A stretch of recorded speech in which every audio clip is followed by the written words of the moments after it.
Hello friends, once again welcome back to my channel. Myself Amol Chavan and I'm here to teach you engineering mechanics and engineering drawing subject. Okay? तो आज हम start करने वाले हैं space forces, एक नया chapter है, ठीक है। एंड अभी तक हमने 2D पे काम किया, 2 डायमेंशनल फोर्सेस, मतलब एक्स एंड वाई डायरेक्शन में। बट अब यहाँ पे हम 3 डायमेंशनल फोर्सेस पे काम करने वाले हैं, which is more interesting and believe me, ये बहुत ही easy and one of the easiest part of your engineering mechanics ability. You can secure full marks in this. Okay, very easy process. तो हम वन बाय वन एक एक type complete कर देते हैं। So start with this question. अब ये type जो है ना, it is based on the resultant के ऊपर बेस्ड है। आप यहाँ पे देख सकते हो, they have asked for the resultant force. Okay, और कहाँ पे? ए पे कितना रिजल्टेंट फोर्स एक्ट हो रहा है, ये हमें निकालना है, ठीक है। क्वेश्चन क्या है, देखो, the cable exert forces A B that is 100 Newton and AC 120 Newton on the ring at A। तो हमें क्या निकालना है? Resultant force acting at A। सो ये टाइप किसका हो गया? Based on the resultant. Okay, based on the resultant. तो रिजल्टेंट का आगे कैसे निकालना है वो हम देख लेते हैं, ठीक है। बट पहले स्टेप देखो, हर एक प्रॉब्लम का step number 1 in space forces is calculation of coordinates. Step 1, find coordinates. और कोऑर्डिनेट्स क्या है? Find coordinates. स्पेस फोर्सेस में हमें रिजल्टेंट और इक्विलिब्रियम के जो भी प्रॉब्लम्स हम सॉल्व करने वाले हैं, उसमें हमेशा ध्यान में रखना है, फर्स्ट स्टेप अपना जो रहेगा वो कोऑर्डिनेट्स फाइंड आउट करना है। And C, this is very important step because coordinates का ही पूरा खेल है। और अगर आपने कोऑर्डिनेट्स ठीक से फाइंड आउट कर लिए तो आप समझो you will get the full marks.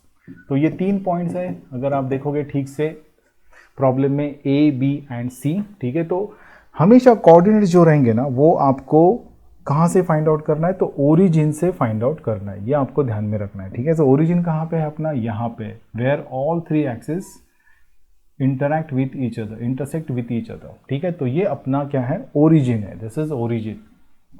और with respect to the origin हमें हर एक पॉइंट का कोऑर्डिनेट फाइंड आउट करना है, ठीक है। तो let it be, will start with the A point first. और ए पॉइंट में देखिए क्या हो रहा है, आप यहाँ से ऐसे ऊपर जा रहे हो, ठीक है, इतना जा रहे हो। अब यहाँ पे देखो, only vertical movement is required to reach a point. A तक जाने के लिए हमें सिर्फ वर्टिकल मूवमेंट चाहिए। और यहाँ से कितना डिस्टेंस ट्रैवल कर रहा है? तो 4 मीटर। अब 4 मीटर जो है that is along Z axis, ठीक है। तो हमें जब वैल्यूज लिखने हैं, ठीक है, तो हमको कैसे लिखना है? It should be like X, Y and Z, ठीक है, एक्स, वाई, जेड। तो अब यहाँ पे देखो, अलोंग जेड है ये 4 मीटर, और हमें एक्स और वाई की डायरेक्शन में कोई भी मूवमेंट नहीं है। तो हम क्या लिखेंगे? एक्स का मूवमेंट 0 है, वाई का 0, और जेड पे हम 4 पे जा रहे हैं, ठीक है। O to B के लिए हम ऐसे जाएंगे, देखो, this movement is purely along x axis. You can see here, this movement is purely along x axis, ठीक है। तो कितना डिस्टेंस ट्रैवल कर रहा है? तो अगेन 4 मीटर ट्रैवल कर रहा है parallel to the X axis, ठीक है।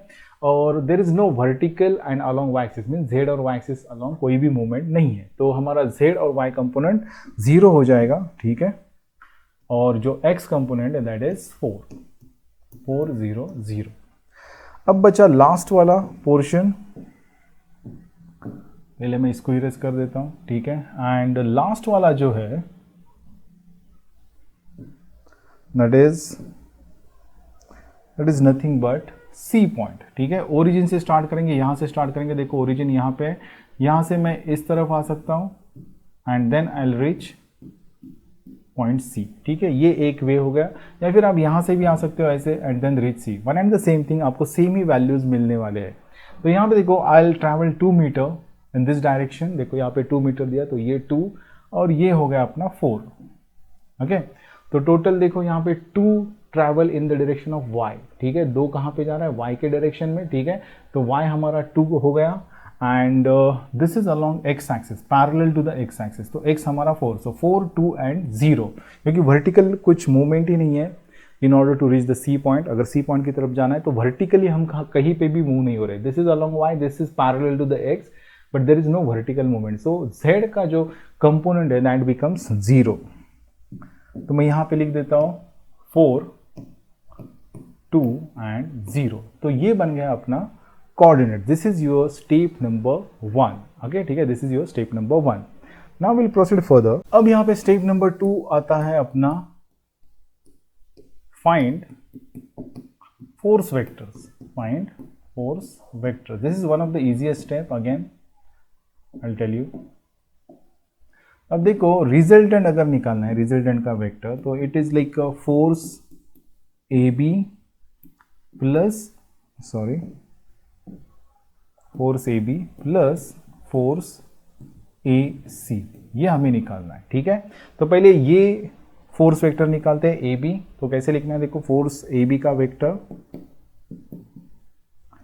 विच इज इक्वल टू फोर्स का value which is given in the question, A B force आपको दिया हुआ है एंड दैट इज 100 न्यूटन। ठीक है, into unit vector of A B, unit vector of A B. तो ये हमें ऐसे लिखना है। ठीक है, ओके। तो अब आप यहाँ पे देखो कैसे ये वैल्यूज लिखने हैं। तो मैं पहले क्या लिख दूंगा, देखो यहाँ पे एफ ए बी तो डायरेक्टली दिया है क्वेश्चन में, दैट इज 100। ठीक है, इनटू अब ये यूनिट वेक्टर कैसे लिखते हैं वो थोड़ा ध्यान में रखो। ठीक है, अब यहाँ पे हमने क्या लिखा है, ए बी। ठीक है, ए बी, तो ए के जो भी कोऑर्डिनेट्स है, ठीक है, तो वो क्या हो जाएंगे, x1, y1 एंड z1। मतलब अब यहाँ पे देखो, ट्राई टू अंडरस्टैंड दिस। ये क्या है, a 0 0 and 4, so this is x1, this is y1 and this is z1।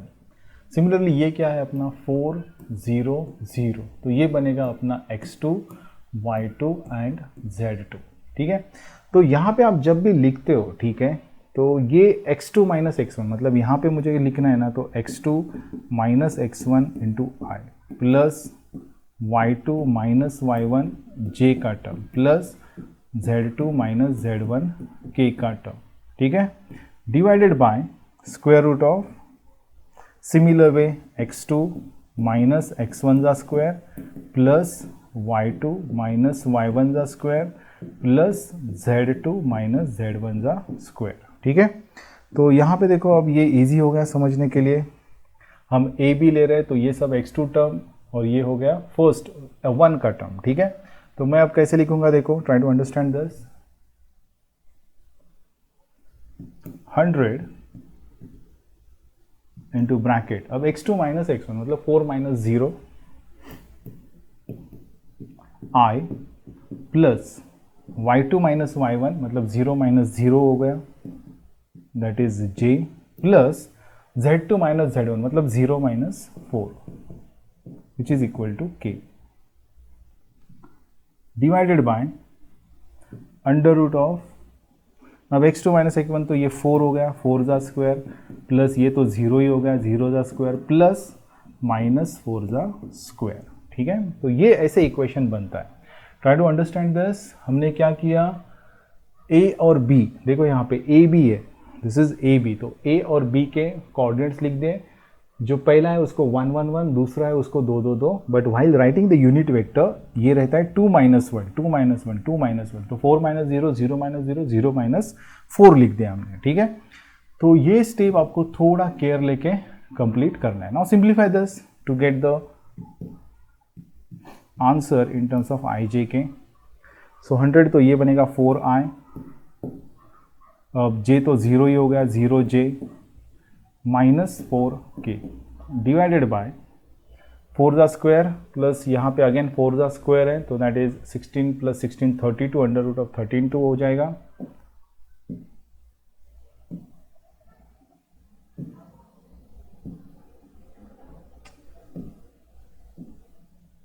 Under root of 32, so that is equal to 5.65।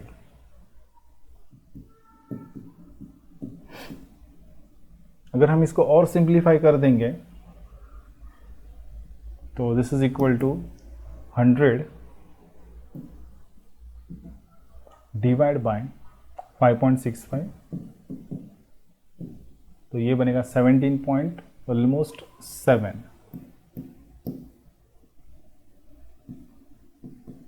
Into 4i plus 0j minus 4k। अब इसको multiply कर दो अंदर, into 4 कर दो सिंपली, तो this is become 70.796 i plus 0j plus 70.796 k, and this is nothing but the FAB का force vector. Okay, ये हमारा इक्वेशन बन चुका है अभी।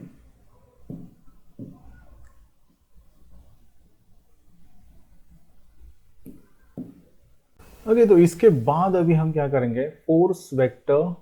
अब दूसरा है ए सी। Okay, force vector A C, तो हम ए सी लिख देते हैं यहाँ पे फोर्स वेक्टर, और ये सिमिलरली लिखना है force A C into unit vector of A C. अब आपको आइडिया आ चुका है कैसे लिखना है, ठीक है। तो यहाँ पे आप देखो थोड़ा सा ठीक से, अगेन इसके कोऑर्डिनेट देखो 4 2 0 है, तो ये बनेगा अभी आपका, मैं इसको इरेज कर देता हूँ।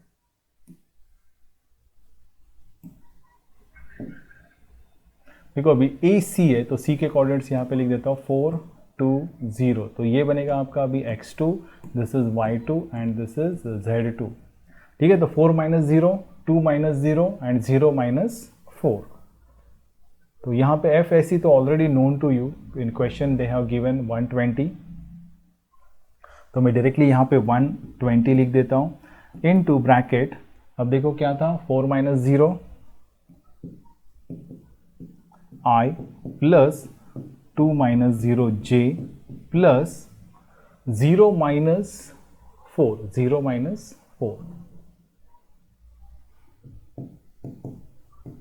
की divided by square root of again x2 minus x1 y2 minus y1, तो 4 का स्क्वायर 4 प्लस 2 माइनस 0 2 का square plus 0 minus 4, so minus 4 का square.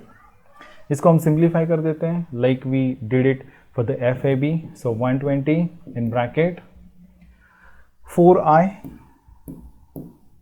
Plus 2j plus, sorry minus होगा ये, माइनस 4 की डिवाइडेड बाय 4 का स्क्वायर 16, 16 प्लस 4 20, 20 प्लस 16 36, 36 का square root आ जाता है 6।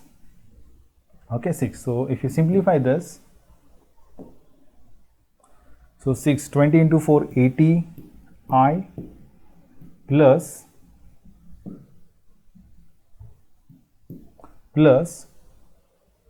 20 into 2 40 J minus again 80 K. Okay, so this is force vector AC. तो अब हमारे पास दोनों फोर्स वेक्टर आ चुके हैं considering A C and A B. तो अब रिजल्टेंट का मैंने इक्वेशन पहले ही कहा, resultant is equal to F A B plus F A C. तो क्या करना है, आई आई जे जे और के टर्म्स जो भी है उनको ऐड कर देना है टू गेट द रिजल्टेंट का force vector.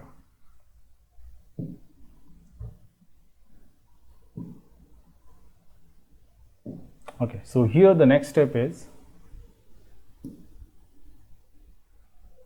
resultant is equal to force AB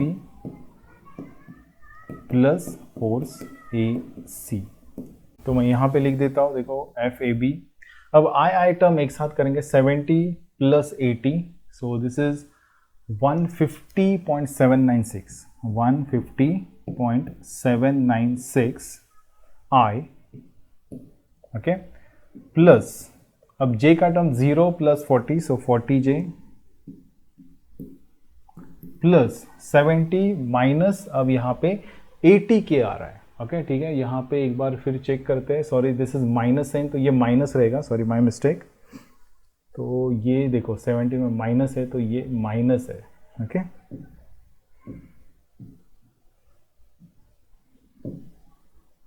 okay, तो मैं यहाँ पे लिख दूंगा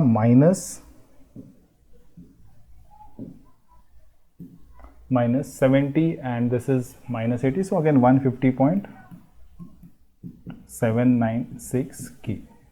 ओके, तो ये बन गया अपना रिजल्टेंट का vector. And how to calculate the magnitude, तो that is also again very much easy.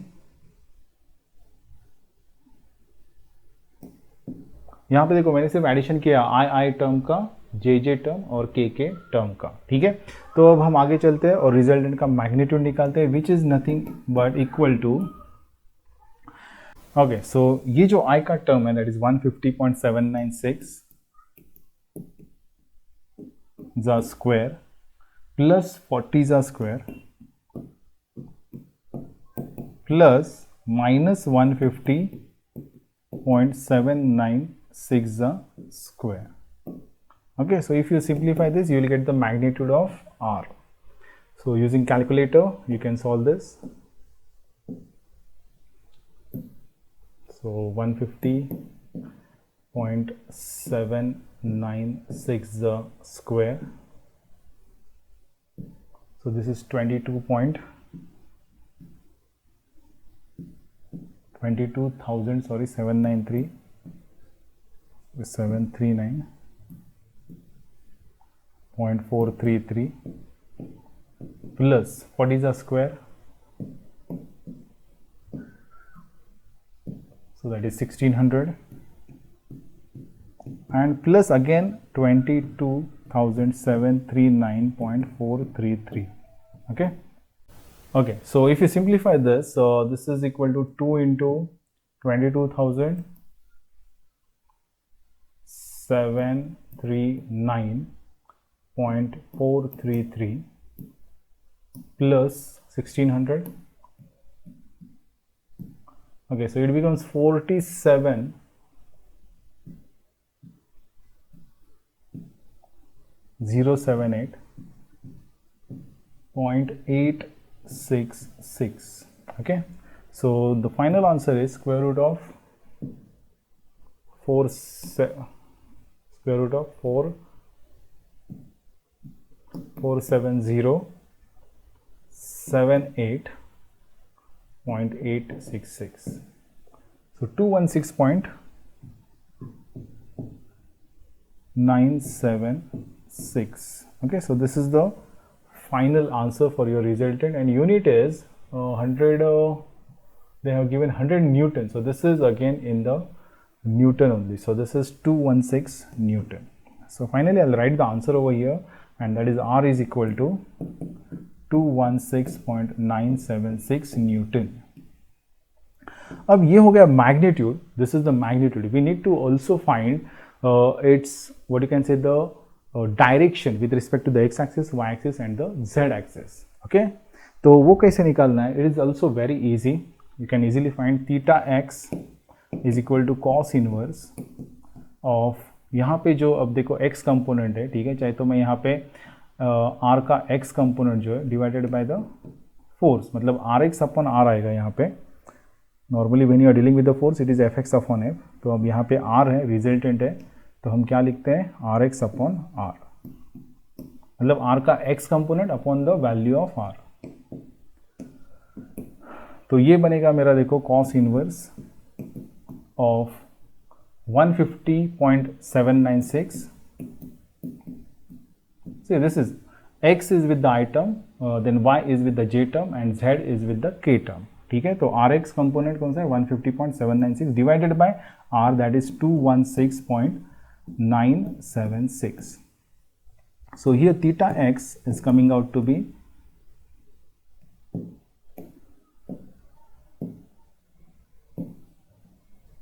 cos inverse of 150.796 divided by 216.976. So this is equal to 45.973. Okay, so this is the angle made by the resultant with the x-axis. Okay, similarly we have to find for the y and z. Same formula we have to use. So let's start with the theta y now.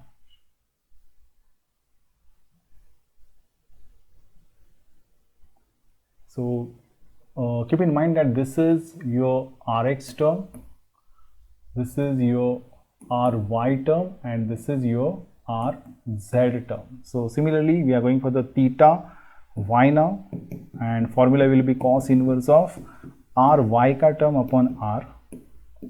Okay, so if you simplify this, तो अब यहाँ पे बनेगा क्या? cos inverse of 40 divide by r. So r हमारा यहाँ पे है, which is 216.976. So this is 79.37. Okay, and finally we are going for the theta z is equal to cos inverse of r का z component divided by r. तो r का z component is this one and resultant is 216.976. so same calculation we have already done over here, but now this component has a negative sign. So let's check, are we getting the same answer or different? So cos inverse of minus 150.796 divided by resultant is 216.976. So that is 134.026.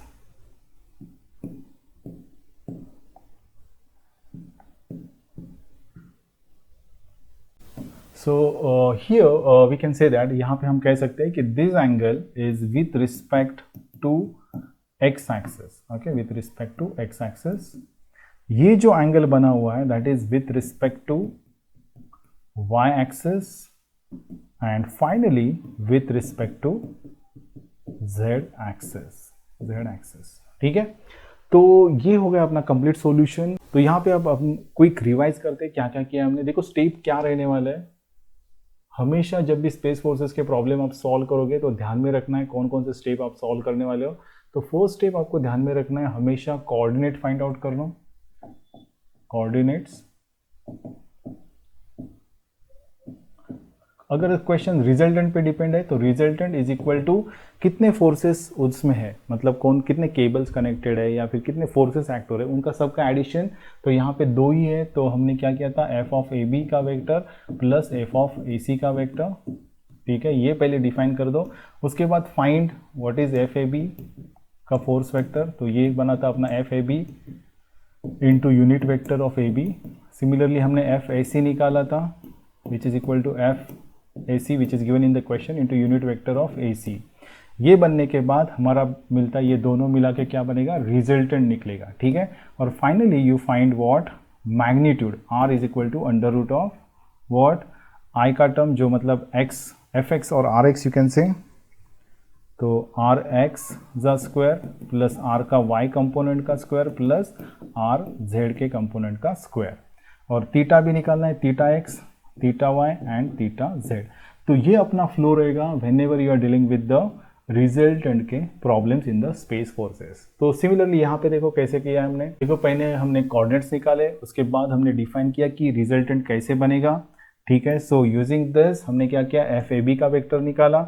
और यहाँ पे ध्यान में रखना है, vector निकालते हो तो अगर ए बी है तो ए इज योर 1 का term and B is your second का टर्म. मतलब यहाँ पे बनेंगे x1 y1 z1 और यहाँ पे बनेंगे x2 y2 z2. तो ये केयर यहाँ पे लेना है. और उसके बाद हमने किया था एफ ए सी. ओके, तो हमें एफ ए बी और ए सी मिला. ठीक है, दोनों को ऐड किया टू गेट द रिजल्टेंट का वेक्टर. रिजल्टेंट का वेक्टर मिलते ही हमने क्या किया, उसका मैग्नीट्यूड निकाला x, y एंड z. ठीक है, उसके कंपोनेंट से. और उसके बाद finally we calculated the direction with respect to the x, y and z axis.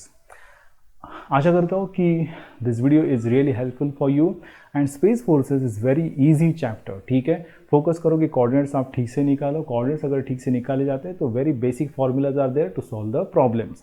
Will take few more questions on the space forces, तो आपके डाउट्स और भी मतलब क्लियर हो जाएंगे. ठीक है, so we'll see you in the next session with the problem based on the space forces, and please like and subscribe my channel if these videos are helpful to you. Thank you very much.